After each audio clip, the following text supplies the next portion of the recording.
സ്കാനിലേക്ക് സ്വാഗതം. ജനാധിപത്യത്തിന്റെ മരണമണി പാർലമെന്റിൽ വീണ്ടും ഒരു പാതിരക്ക് മുഴങ്ങി. കേന്ദ്ര സർക്കാരിനോട് പിണക്കനടിച്ച് പ്രതിപക്ഷവും ഇതിന് കയ്യൊപ്പ് ചാർത്തി. മണിപ്പൂരിൽ ഇനി എന്ന് തിരഞ്ഞെടുപ്പ് എന്ന് നിശ്ചയമില്ലാത്ത വിധം രാഷ്ട്രപതി ഭരണത്തിന് നാടമുറിക്കപ്പെട്ടു. സംഗതി നല്ല കാര്യമാണെന്നും പക്ഷെ അവിടെ സമാധാനമുണ്ടായാൽ നന്നായിരുന്നു എന്നുമായിരുന്നു കോൺഗ്രസിന്റെ താരാട്ട്. 250ഓളം പേർ കൊല്ലപ്പെട്ട 4 മാസമായി തുടരുന്ന അക്രമ സംഭവങ്ങളിൽ തങ്ങളാലാവും വിധം എല്ലാം ചെയ്തിട്ടും മണിപ്പൂരിൽ സമാധാനം പുനഃസ്ഥാപിക്കാൻ കഴിയാത്തതുകൊണ്ടാണ് ഇപ്പണിക്ക് മുതിരുന്നത് എന്നായിരുന്നു രാജ്യത്തിൻ്റെ ആഭ്യന്തരമന്ത്രിയുടെ പ്രസ്താവന. 2 വർഷമായി മണിപ്പൂർ പ്രശ്നകലുഷിതമാണെന്നാണ് പൊതുജനത്തിനുള്ള അറിവ്.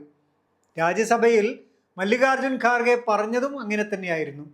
ഷായുടെ പ്രസ്താവന കേട്ട സമയത്ത് ജനാധിപത്യത്തിൻ്റെ ശ്രീകോവിലായ ഇന്ത്യൻ പാർലമെന്റിന്റെ ചുവരുകൾക്ക് പോലും തല കുനിഞ്ഞു കാണണം. സംവരണത്തെക്കുറിച്ചുള്ള ഹൈക്കോടതി വിധി വന്ന ദിവസം തന്നെ കേന്ദ്രസേനയെ അയച്ചിരുന്നുവെന്നും അമിത്ഷാ പറഞ്ഞു. BJP സർക്കാരിൻ്റെ സ്ഥിരം ന്യായങ്ങൾ ഇക്കാര്യത്തിലും ഉന്നയിക്കാൻ മന്ത്രി മടി കാണിച്ചില്ല.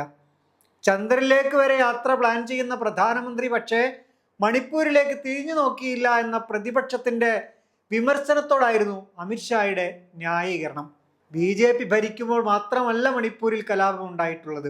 1997-98 കാലത്ത് 352 പേർ കൊല ചെയ്യപ്പെട്ട കുക്കി പെയ്ത്തി കലാപം നടന്നു. 1990കളിൽ 100ഓളം പേർ കൊല ചെയ്യപ്പെട്ട മേത്തി പങ്കൽ കലാപം നടന്നു. അന്നത്തെ പ്രധാനമന്ത്രിമാരോ ആഭ്യന്തരമന്ത്രിമാരോ മണിപ്പൂർ സന്ദർശിച്ചിട്ടില്ല. ഇതായിരുന്നു മോദിയും ഷായും മണിപ്പൂരിലേക്ക് പോവാതിരിക്കാനുള്ള ന്യായം. ലോക്സഭയിലേക്ക് മണിപ്പൂരിൽ നിന്ന് നേട്ടമുണ്ടാക്കിയ കോൺഗ്രസ് ചിലപ്പോൾ അവിടെ നിലയുറപ്പിച്ചേക്കുമെന്ന ഭയം BJPക്ക് ഉണ്ടാവാമെന്നും ഒരു വിമർശനം നിലനിൽക്കുന്നുണ്ട്. നിയമസഭാ തെരഞ്ഞെടുപ്പ് നടത്തുന്ന പക്ഷം BJPയെ ജനം വലിച്ചെറിഞ്ഞേക്കാനിടയുണ്ട്. അതുകൊണ്ട് തൽക്കാലം രാഷ്ട്രപതി ഭരിക്കട്ടെ എന്ന് തീരുമാനിച്ചതാവാം അത്രേ. പക്ഷെ തിരഞ്ഞെടുപ്പ് നടക്കണമെന്നോ തങ്ങൾ ജയിക്കണമെന്നോ വലിയ ഉറപ്പില്ലാത്തതിനാലാവണം കോൺഗ്രസിനും രാഷ്ട്രപതി ഭരണത്തിൽ വലിയ പ്രതിഷേധമൊന്നുമില്ല. മതേതരത്വത്തിന്റെ ചിഹ്നങ്ങൾക്ക് രാജ്യത്ത് ഇടമില്ലെന്ന പ്രഖ്യാപനവുമായി ഇതിനിടയിലാണ് വഖഫ് ബില്ല് പാർലമെന്റിൽ പാസ്സായത്. മുസ്ലിം സ്ത്രീകളുടെയും സമുദായത്തിന്റെയും ഉന്നമനത്തിന് എന്ന ഗീർവാണമായിരുന്നു BJPയുടെ ഇവിടുത്തെ ന്യായീകരണം. പ്രതിപക്ഷത്തെ പലരും കൂട്ടുനിന്നു, പലരും എതിർത്തു. ഒടുവിൽ വിധി വന്നപ്പോൾ കോടതിയിൽ വെച്ച് കാണാമെന്ന വീരവാദങ്ങളോടെ വിമർശകർ പടിയിറങ്ങി. ബലപ്രയോഗത്തിലൂടെ വഖഫ് സ്വത്തുക്കളിൽ കൈവക്കില്ലെന്ന പ്രഖ്യാപനം ഉണ്ടെങ്കിലും നിബന്ധനകളുടെ നൂലാമാലകളിലൂടെ ഇവയുടെ സ്വൈര്യമായ ആസ്വാദനം മുസ്ലിം സമുദായത്തിന് അനുവദിക്കാതിരിക്കുക എന്നതാണ് പ്രാഥമിക ലാഭമായി BJP സർക്കാർ കാണുന്നത്. പിന്നെ പതിയെ സ്വത്ത് കൈക്കലാക്കാനുള്ള പദ്ധതികളിലേക്ക് കടക്കുക.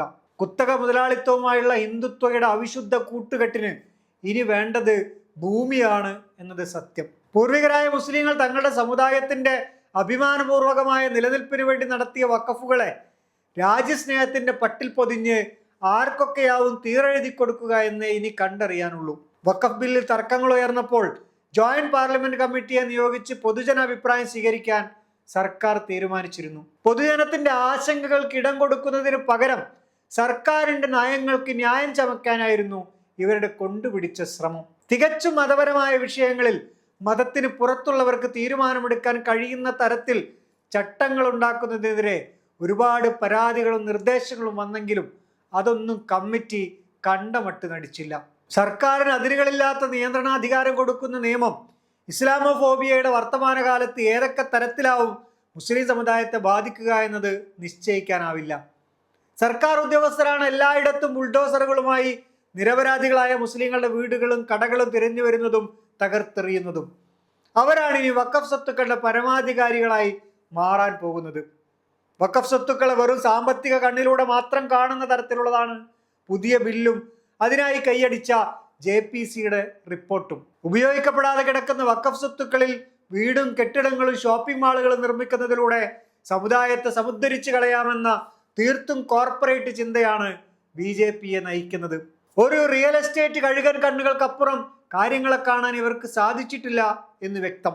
അതിനാണ് വഖഫ് സ്വത്തുക്കൾക്കൊന്നും കൃത്യമായ രേഖയില്ലെന്നും റെക്കോർഡുകളൊന്നും ആരും സൂക്ഷിക്കുന്നില്ലെന്നും ആകെ മൊത്തം അഴിമതിയാണെന്നുമുള്ള ആരോപണങ്ങളൊക്കെ ഉയർത്തുന്നത്.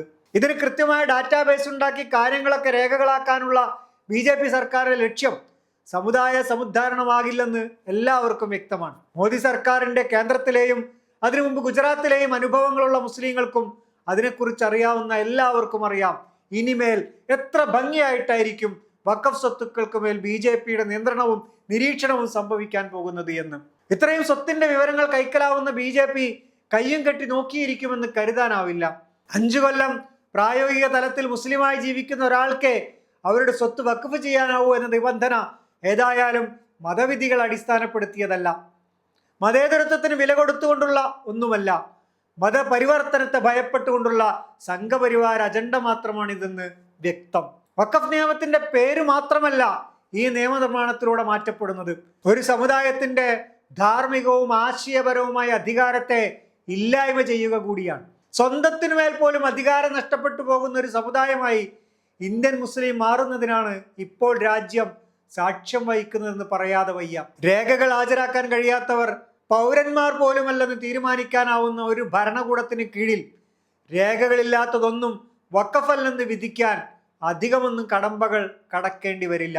പൗരത്വം നഷ്ടപ്പെട്ടവരെ കോൺസെൻട്രേഷൻ ക്യാമ്പുകളിലേക്ക് കാട്ടിത്തെളിക്കുമ്പോഴും ആവിയിട്ടുറങ്ങുന്ന പ്രതിപക്ഷത്തിന്റെ സോ കോൾഡ് മാലാഖമാരിൽ എത്ര കാലം ഇനി മുസ്ലിം സമുദായം വിശ്വാസം അർപ്പിക്കുമെന്നതിന് കാലം മാത്രമായിരിക്കും സാക്ഷി.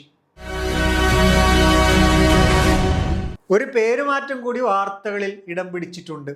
താജ്മഹലിന് തൊട്ടടുത്തുള്ള ഷാജഹാൻ ഗാർഡനാണ് ഇപ്പോൾ പേരുമാറ്റത്തിന് വിധേയമാവുന്നത്. ജനങ്ങളിൽ നിന്നുള്ള ശക്തമായ അഭിപ്രായം കാരണമാണത്രേ ഉത്തർപ്രദേശിലെ മന്ത്രിയായ ബേബി റാണി മൗര്യ മുഖ്യമന്ത്രി ആദിത്യനാഥിന് പേരുമാറ്റം ആവശ്യപ്പെട്ട് കത്തെഴുതിയിരിക്കുന്നത്. അഹല്യാബായ് ഹോൾക്കർ ഗാർഡൻ എന്നാക്കി പേര് മാറ്റാനാണ് നിർദ്ദേശം. 18ാം നൂറ്റാണ്ടിലെ മറാത്ത രാജ്ഞിയായിരുന്നു അവർ. 1905 ഷാജഹാൻ ഗാർഡന്റെ അകത്ത് വിക്ടോറിയ രാജ്ഞിയുടെ പ്രതിമ സ്ഥാപിച്ചിരുന്നു. പ്രിൻസസ് ഓഫ് വെയിൽസ് ആയിരുന്നു അത് അനാച്ഛാദനം ചെയ്തത്. പക്ഷെ സ്വാതന്ത്ര്യത്തിന് ശേഷം അത് അവിടെ നിന്നും ജോൺസ് ലൈബ്രറി ഗ്രൗണ്ടിലേക്ക് മാറ്റി പൂന്തോട്ടത്തിന് ഷാജഹാൻ ഗാർഡൻസ് എന്ന പേര് തിരിച്ചു കൊണ്ടുവരികയായിരുന്നു. പിന്നീട് BJP ഭരണത്തിൽ ജോൺസ് ലൈബ്രറി പോലും അധിഷ്ഠി ലൈബ്രറി ആക്കി മാറ്റി. മുഖ്യമന്ത്രിയുടെ ഓഫീസ് സംസ്ഥാന ചീഫ് സെക്രട്ടറിക്ക് ഷാജഹാൻ ഗാർഡന്റെ പേരുമാറ്റത്തിന്റെ നിർദ്ദേശവും നൽകിക്കഴിഞ്ഞു. ബേബി റാണിക്ക് ഇക്കാര്യത്തിൽ ആവേശം കുറച്ച് കൂടുതലാണെന്ന് പറയാം. ബിജ്ലിഗർ മെട്രോ സ്റ്റേഷന്റെ പേര് BR അംബേദ്കർ എന്ന് മാറ്റിയത് ഇവരുടെ ആവശ്യപ്രകാരമായിരുന്നു അത്രേ. ആഗ്രയുടെ മുഗൾ സംസ്കാര ചിഹ്നങ്ങളെല്ലാം മാറ്റുക എന്നത് BJPയുടെ പ്രഖ്യാപിത നയം തന്നെയാണ്. നിലവിൽ തന്നെ പല പേരുകളും മാറ്റിക്കഴിഞ്ഞിട്ടുണ്ട്. താജ്മഹലിന്റെ പേര് വരെ മാറ്റണമെന്ന അഭിപ്രായം ഇവർക്കുണ്ട്.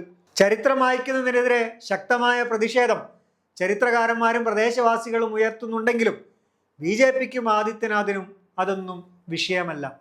ഇന്നത്തെ ഇന്ത്യാസ്കാരം ഇവിടെ പൂർണ്ണമാവുന്നു. അടുത്ത ആഴ്ച വീണ്ടും കാണാമെന്ന പ്രതീക്ഷയോടെ നന്ദി.